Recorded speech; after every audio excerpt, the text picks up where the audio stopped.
Welcome to my picnic blog part 2। যারা আমার পিকনিকের আগের ব্লগটি দেখেননি তারা কিন্তু গিয়ে দেখে আসতে পারেন। ভিডিওটা আমার পেজেই আপলোড করা আছে।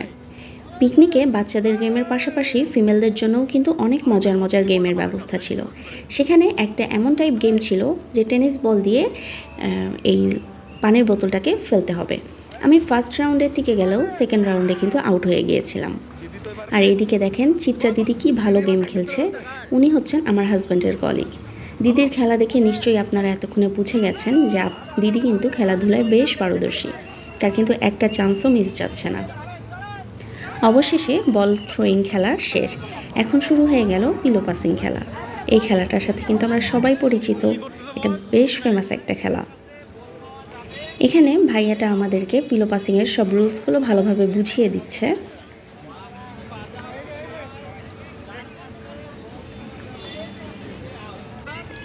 পিলো পাসিং খেলা শুরু হয়ে গেছে।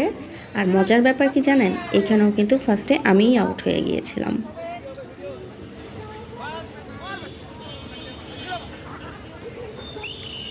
আসলে খেলায় তো হার জিত থাকবেই। তারপর আমাদেরকে লাঞ্চের ব্রেক দিয়েছিল। এই ফাঁকে আমরা 4-5টা আবার একটু ভালোভাবে ঘুরে দেখছিলাম, কারণ এই পিকনিক স্পটটা অনেক বড়। সকালে পুরোটা ঘুরে দেখা হয়নি, তাই দুপুরে এখন চান্স পেয়েছি, তাই আবার একটু ঘুরতে চলে গেলাম। ঘুরতে ঘুরতে দেখেন এটা কি গাড়ি বলবো নাকি ট্রেন বলবো আমি বুঝতে পারছি না, বাট দেখতে কিন্তু বেশ কিউট, তাই না? তারপর আমরা প্রায় পুরোটা স্পট ঘুরে দেখলাম। এরপর আমরা সেখানে 9D মুভি দেখলাম, যেখানে পার হেড টিকিটের দাম পড়েছিল 100 টাকা করে। সেখানেও কিন্তু আমরা বেশ মজা করেছি। তারপর 9D মুভি দেখার পরে সেখান থেকে বের হয়ে আসার পরে দেখি এই জিনিসটা। এটা দেখার জন্য বাচ্চাদের যে এত ভিড় ছিল, বাচ্চারা হয়তো বা ভাবছিল যে ডাইনোসর আবার কীভাবে কথা বলে গান গায়। বাচ্চাদের আসলে যা কি বলবো।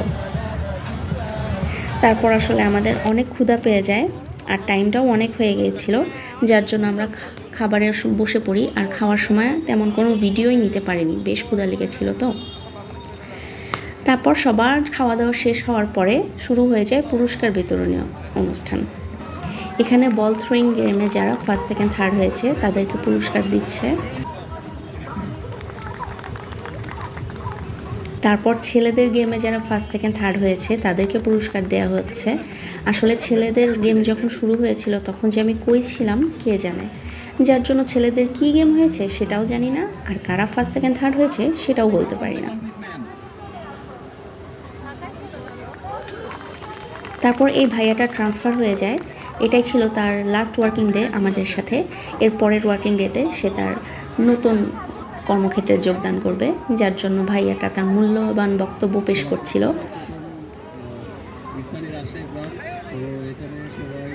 তারপরে শুরু হয়ে গেল র্যাফেল ড্রয়ের অনুষ্ঠান।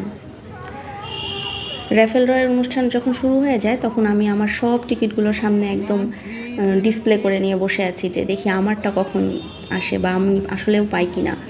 বলতে বলতে মজার একটা কি ব্যাপার হয়েছে জানেন, র্যাফেল ড্রয়ের থার্ড প্রাইজটা কিন্তু আমিই পেয়েছি, আলহামদুলিল্লাহ। কিন্তু লাস্ট পর্যায়ে এত বেশি টায়ার্ড ছিলাম যে আর কোনো ভিডিও বা কোনো কিছু করতেই ভালো লাগছিল না। তারপরে প্রায় সন্ধ্যাও হয়ে আসছিল, যার জন্য আমরা বাসায় ফেরার উদ্দেশ্যে আবার আমাদের বাসের কাছে চলে যাচ্ছিলাম। তো যেতে যেতে আমাদের মাথায় আবার হুট করে কি ভূত চাপলো। আমরা আবার এই দোলনা বলেন নাকি কি বলে এটাকে, দোলনাই তো বলে হয়তো বা, এই দোলনায় চড়ার বায়না করলাম। তো যে ভাবনা সেই কাজ, দোলনায় উঠেও পড়লাম। তারপরে যখন দোলনাটা ঘোরা শুরু করলো, ও বাবারে বাবা, পুরা মাথার টাথা চক্কর দিয়ে উঠছে। আমি কিন্তু আসলে কোনো রাইডে কোনো দিন উঠি না, এই জাস্ট এইসবের ভয়, আমি ভীষণ ভয় পাই এগুলোতে, আমি খুব ভীতুর ডিম একটা। রাইডে উঠে আমি ভীষণই ভয় পাচ্ছিলাম যে দড়ি টড়ি আবার ছিটকে আবার কই পড়ে যায় কে জানে, কার মাথার উপর পড়ি।